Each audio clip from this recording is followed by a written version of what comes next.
The first time I realized this wasn't military service or a video game was when I heard the roar of Russian planes overhead, bold, arrogant, and 3 rockets slammed near our base.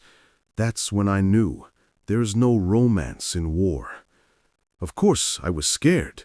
Only a fool or a dead man feels no fear. But our greatest strength is that we're defending our own land. That gives you power. Most of them fight for money or for a mortgage. I even had relatives in Russia until they came into my yard with weapons. Then I understood they're no relatives of mine anymore. At first, I served in the infantry. A few months later, I trained in Estonia and came back as a combat paramedic in an artillery battery.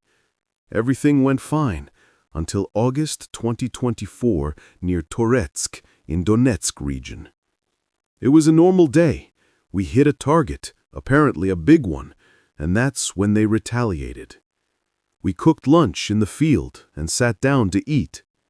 Our commander went to eat inside the bunker, near the radios to keep monitoring for new targets. Then came the first shell. It pierced the bunker and exploded inside. We scattered instantly. I heard him screaming from the bunker, "I'm burning!" I rushed in. His face was torn apart. I pulled him out, grabbed a bandage from my pack, and started wrapping his wounds. Then the second shell hit. A blinding flash, then darkness, dust everywhere. My whole body was burning. I looked down. My leg was twisted behind me. That's when I realized it was gone.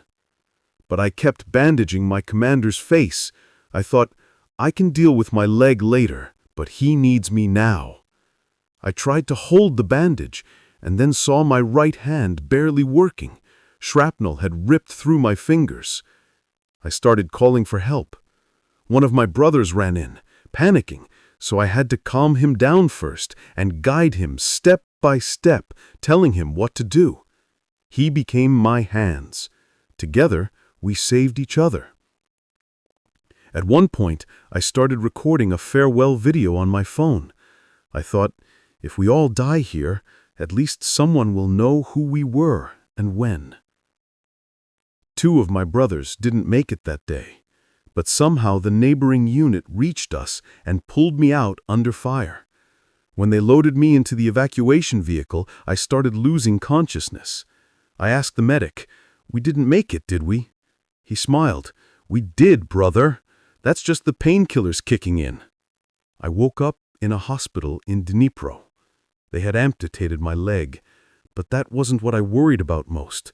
Small fragments had hit near my groin. So when I woke up, my first thought was, is everything still there? I was all wrapped in bandages, so I reached carefully with my hand. Whew, still there. Lost the leg? Fine. I've got another one. I can hop if I have to. I still plan to have a family and kids.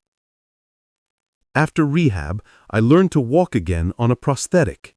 The first steps were brutal, dizzy spells, collapsing on crutches, but over time it got easier.